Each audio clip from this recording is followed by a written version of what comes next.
आसंतु बनैबा कलरा चिप्स से आम कलरा को धोईकी यहीपर भाव में काटिकी रखीदबा से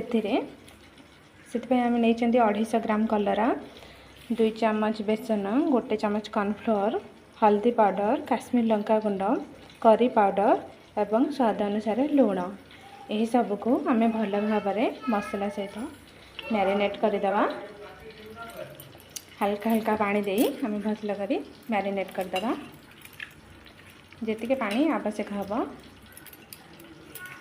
कहीं कलर को आम धोई जेहेतु तादे मॉइस्चर लगी रही है अल्प पानी देकी भल कर मैरिनेट करी 5 ରୁ 10 मिनिट छाड़ीदे जो भाव में कलरा सहित बेसन गोटे कोटिंग लगी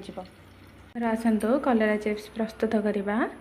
एवं गोटे कढ़ाई बसई से किसी तेल देदेबा कलरा गुड़ी को छाणापी आमर 5 मिनिट कि 7 मिनिट हो गला कलरा को मैरिनेट कर रखिबार एथर गोटे गोटे कर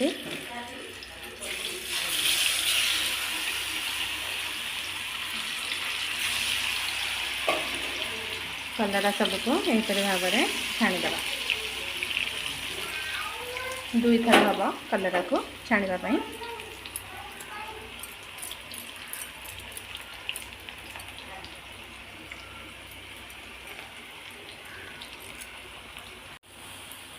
यहीपर भाव में क्रंची कलरा चिप्स प्रस्तुत हो।